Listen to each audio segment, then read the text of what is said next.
சிதம்பரத்துல நடந்த ஷாக்கான சம்பவம்.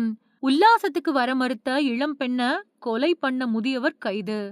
கடலூர் மாவட்டம் சிதம்பரம் பக்கத்துல உல்லாசத்துக்கு வர மறுத்த இளம் பெண்ண அடிச்சே கொலை பண்ணியிருக்கிற முதியவர போலீசார் கைது பண்ண சம்பவம் ரொம்ப பெரிய அதிர்ச்சியை ஏற்படுத்தியிருக்கு. கடலூர் மாவட்டம் சிதம்பரம் பக்கத்துல இருக்கக்கூடிய அண்ணாமலை நகர் காவல் நிலைய எல்லைக்குட்பட்ட ஒரு கிராமத்தைச் சேர்ந்தவர் கார்த்தி. இவரோட மனைவி காமாட்சி.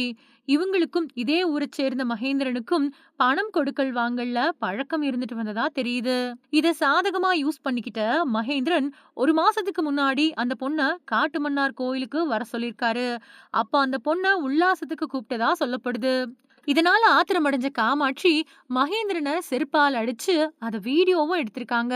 அது மட்டும் இல்லாம அவரோட உறவினர்களுக்கு அந்த வீடியோவ அனுப்பிடுவேன் அப்படின்னு காமாட்சி மிரட்டினதாவும் தெரியுது. இந்த நிலையில போன 2 நாட்களுக்கு முன்னாடி அந்த வீடியோவ காமாட்சி வாட்ஸ்அப்ல அனுப்பியிருக்காங்க. இது மகேந்திரனுக்கு ஆத்திரத்தை ஏற்படுத்தியிருக்கு. உடனே ரொம்பவே கோபத்தோட காமாட்சியோட வீட்டுக்கு போய் அவங்க கிட்ட தகராறுல ஈடுபட்டிருக்காரு. அது மட்டும் இல்லாம அவர் அங்கிருந்த கட்டைய வச்சு கடுமையா தாக்கியிருக்காரு. இதனால ரொம்பவே காயமடைஞ்ச காமாட்சி சம்பவ இடத்திலேயே உயிரிழந்துட்டாங்க. ஆனாலும் ஆத்திரம் தீராத மகேந்திரன் அங்கிருந்த காமாட்சியோட அப்பா பாண்டுரங்கனையும் கட்டையால அடிச்சதா தெரியுது.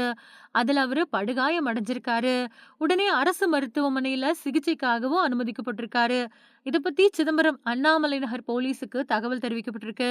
போலீசார் சம்பவ இடத்துக்கு போய் காமாட்சியோட உடலை மீட்டு பிரேத பரிசோதனைக்காக அரசு மருத்துவமனைக்கு அனுப்பி வச்சிருக்காங்க. அதுக்கப்புறமா தான் காமாட்சியோட கணவர் கொடுத்த புகாரின் பேர்ல மகேந்திரனை போலீசார் கைது பண்ணிருக்காங்க. சம்பவம் பத்தி தகவல் கிடைச்சதும் கடலூர் மாவட்ட போலீசார் சம்பவ இடத்துக்கு போய் விசாரணை நடத்திருக்காங்க.